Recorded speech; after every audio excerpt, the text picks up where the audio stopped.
여호야다가 죽은 후에 유다 방백들이 와서 왕에게 절하매 왕이 그들의 말을 듣고 그의 조상들의 하나님 여호와의 전을 버리고 아세라 목상과 우상을 섬겼으므로 그 죄로 말미암아 진노가 유다와 예루살렘에 임하니라. 그러나 여호와께서 그들에게 선지자를 보내사 다시 여호와에게로 돌아오게 하려 하시매 선지자들이 그들에게 경고하였으나 듣지 아니하니라. 이에 하나님의 영이 제사장 여호야다의 아들 스가랴를 감동시키심에 그가 백성 앞에 높이 서서 그들에게 이르되 하나님이 이같이 말씀하시기를 너희가 어찌하여 여호와의 명령을 거역하여 스스로 형통하지 못하게 하느냐 하셨나니 너희가 여호와를 버렸으므로 여호와께서도 너희를 버리셨느니라 하나. 우리가 함께 꾀하고 왕의 명령을 따라 그를 여호와의 전 뜰 안에서 돌로 쳐 죽였더라. 요아스 왕이 이와 같이 스가랴의 아버지 여호야다가 베푼 은혜를 기억하지 아니하고 그의 아들을 죽이니 그가 죽을 때에 이르되 여호와는 감찰하시고 시온하여 주옵소서 하니라. 1주년 말에 아람 군대가 요아스를 치려고 올라와서 유다와 예루살렘에 이르러 백성 중에서 모든 방백들을 다 죽이고 노래한 물건을 다 회색 왕에게로 보내니라. 아람 군대가 적은 무리로 왔으나 여호와께서 심히 큰 군대를 그들의 손에 넘기셨으니 이는 유다 사람들이 그들의 조상들의 하나님 여호와를 버렸음이라. 이와 같이 아람 사람들이 요아스를 징벌하였더라. 요아스가 크게 부상하매 적군이 그를 버리고 간 후에 그의 신하들이 제사장 여호야다의 아들들의 피로 말미암아 반역하여 그를 그의 침상에서 쳐 죽인지라. 다윗성의 장사였으나 왕들의 묘실에는 장사하지 아니하였더라. 반역한 자들은 암몬 여인 시므앗의 아들 사밧과 모압 여인 시므릿의 아들 여호사밧이더라. 같이 봅니다. 요아스의 아들들의 사적과 요아스가 중대한 경책을 받은 것과 하나님의 전을 보수한 사적은 다 열왕기 주석에 기록되니라. 그의 아들 아마샤가 대신하여 왕이 되니라. 아멘. 오늘 본문은 대제사장 여호야다가 죽은 후에 요아스 왕의 흔적을 기록하고 있습니다. 여호야다가 죽은 후에 요아스는 유다 방백들의 꾀임에 넘어가서 여호와의 전을 버리고 아세라 목상과 우상들을 섬깁니다. 그리고 이 죄로 인해 하나님의 진노가 유다와 예루살렘에 임하게 됩니다. 물론 하나님께서 처음부터 바로 진노의 심판을 내리신 것은 아닙니다. 하나님은 먼저 선지자들을 보내셔서 그 죄를 경고하셨습니다. 하지만 그들은 듣지 않았습니다. 그러자 하나님은 마지막으로 스가랴를 보내십니다. 이 스가랴는 대제사장 여호야다의 아들로 제사장 신분이었습니다. 이 스가랴가 하나님의 영에 감동되어서 백성 앞에서 하나님의 말씀을 선포합니다.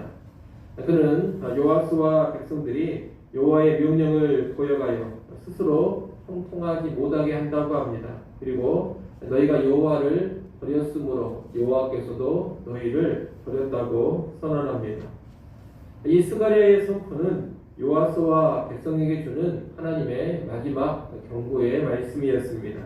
그러나 그들은 이 말씀도 거부합니다. 나아가 요아스 왕과 백성은 더 큰 죄를 모의하고 실행합니다. 함께 꾀하고서 왕의 명령을 받아 스가랴를 성전 뜰 안에서 돌로 쳐서 죽여버린 것입니다.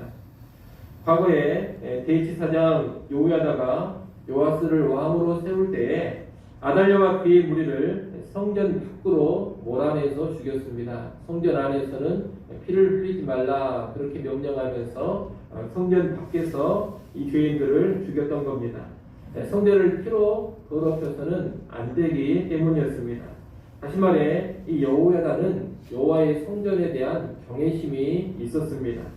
그러나 오늘 본문의 요아스는 성전에서 하나님의 제사장요 선지자인 의인 스가랴를 돌로 쳐서 죽여버립니다. 이것은 여호와를 향한 경외심이 완전히 사라져 버렸음을 보여주는 것입니다. 더욱이 이 스가랴는 요아스의 생명을 보존하고 왕권을 되찾아줬던 여호야다의 아들입니다. 그럼에도 그 은혜를 망각하고 스가랴를 죽였습니다. 본문 25절 말씀을 보게 되면 요아스는 스가랴만 죽인 것이 아니라 여호야다의 다른 아들들까지 다 죽인 것으로 나옵니다. 자기에게 큰 은혜를 베풀어준 그 집안을 도살해 버린 것입니다. 요아스는 여호와 경외함을 상실했을 뿐만이 아니라 인간의 기본적인 도의까지 저버렸다고 말할 수 있겠습니다. 이 요아스 왕이 심히 패역한 자가 되어버린 겁니다. 스가랴는 돌에 맞아 죽으면서 자신의 억울한 죽음을 여호와께서 보시고 신원하여 달라 그렇게 간구합니다. 23절부터 26절까지 말씀은 패역한 요아스에 대한 하나님의 심판입니다. 하나님은 아람 군대를 동원해서 유다를 치십니다. 스가랴가 죽고 1주년 말에 아람 군대가 유다를 침략해서 모든 방백들을 죽여버리고 노래간 물건들을 다메섹 왕에게로 보냅니다. 이때 아람 군대의 수는 적었고 유다는 큰 군대를 가지고 있었습니다. 다시 말해 적은 숫자의 아람 군대가 침략한 것입니다. 숫자로만 보자면 유다가 충분히 감당할 수 있는 침략이었습니다. 하지만 하나님께서 심판하시니 유다의 그 큰 군대가 적은 숫자의 아람에게 대패하고 말았습니다. 그리고 요아스까지 큰 부상을 입게 됩니다. 이런 상황에서 요아스의 신하 두 사람이 주도해서 요아스 왕을 죽여버립니다. 25절 말씀을 여러분이 한번 읽어보십시오. 25절 말씀 읽습니다. 요아스가 크게 부상함에 적군이 그를 버리고 간 후에 그의 신하들이 제사장 여호야다의 아들들의 피로 말미암아 반역하여 그를 그의 침상에서 쳐 죽인지라. 다윗성에 장사하였으나 아들의 묘실에는 장사하지 아니하였더라. 요아스는 여호야다를 배반했고 여호야다의 집안을 배반했습니다. 그리고 백성과 공모해서 성전 뜰에서 스가랴를 죽였습니다. 그런데 그대로 이 요아스가 당하게 됩니다. 요아스는 자신의 신하에게 배반을 당해 죽습니다. 자신의 신하들의 공모와 반역으로 왕궁의 침상에서 죽임을 당합니다. 하나님과 여호야다를 배신하고 반역한 그가 반역으로 삶을 마치게 된 겁니다. 하나님은 요아스가 뿌린 대로 거두게 하셨습니다. 행한 대로 하나님께서 갚아주신 겁니다. 요아스를 죽인 두 신하는 사밧과 여호사밧이라고 이야기를 하고 있습니다. 본 말씀을 보면 이들의 어머니가 각각 암몬과 모압 여인이라는 것을 밝히고 있습니다. 이것을 밝히고 있는 것은 이방인의 자식으로서 하나님이 세운 왕을 죽였음을 말하고 있는 겁니다. 다시 말하면 그들의 죄를 부각시키고 있는 말씀이라 하겠습니다. 사밧과 여호사밧이 요아스의 죄에 대한 심판의 도구로 사용되기는 했습니다. 하지만 기름 부음 받은 왕을 함부로 죽이는 역시 죄악된 일입니다. 그 죄에 대한 심판은 또 따로 집행이 될 겁니다. 요아스는 죽어 다윗성에서 장사가 되지만 왕들의 묘실에는 들어가지를 못합니다. 영광을 누리지 못했다는 겁니다. 요아스가 죽은 후에 요아스의 아들 아마샤가 왕위에 오릅니다. 요아스가 하나님을 배신하고 죽기는 했지만 그래도 하나님께서는 다윗에게 언약하신 대로 다윗 왕조를 계속해서 유지시켜주고 계십니다. 요아스의 아들이 왕위에 오르도록 하셨다는 겁니다.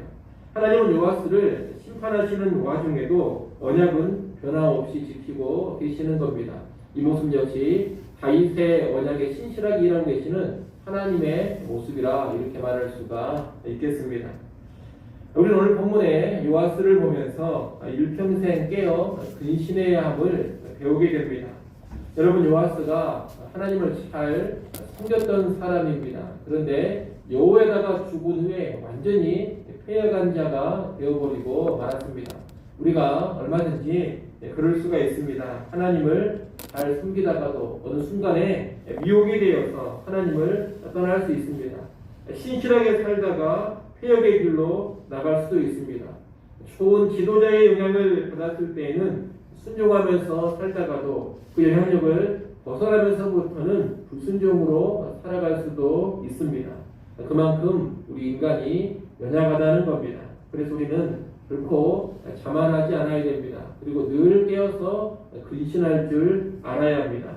스스로를 살피면서 늘 하나님 앞에 자기 자신을 바르게 세워가야 하는 겁니다.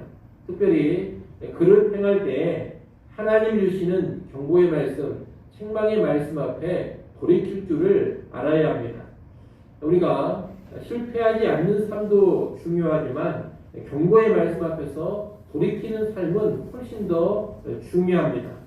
실패했다 하더라도 돌이킬 줄 안다면 망하지는 않습니다. 범죄했다 하더라도 회개하고 돌아서면 절대로 올라가지 않습니다. 망하고 완전히 올라가 버리는 것은 단순히 범죄에서가 아닙니다. 말씀 앞에서 회개하지 않고 돌이키지 않기 때문에 완전히 망하는 것이고 완전히 몰락을 해버리는 것입니다. 오늘 본문의 요아스의 몰락은 단순히 범죄 때문에 그런 것이 아닙니다. 요아스 몰락의 가장 큰 원인은 선지자들의 경고를 무시한 것, 특별히 스가랴의 선포를 무시하고 나아가서 그를 죽여버린 데에 있는 겁니다. 그러나 여러분 절대로 말씀의 선포, 말씀의 경고를 무시하지 않기를 바랍니다. 선포되는 말씀, 책망의 말씀 앞에서 경외감을 상실하지 마십시오. 경외감을 상실해버리고 완악하게 나아가면 망할 수밖에 없게 됩니다. 죄악을 심은 대로 그대로 거둘 수밖에 없게 되는 겁니다. 이를 꼭 기억하시고 언제나 말씀 앞에서 돌이킬 줄 아는 우리 모두가 될 수 있기를 간절히 소원합니다. 기도하겠습니다.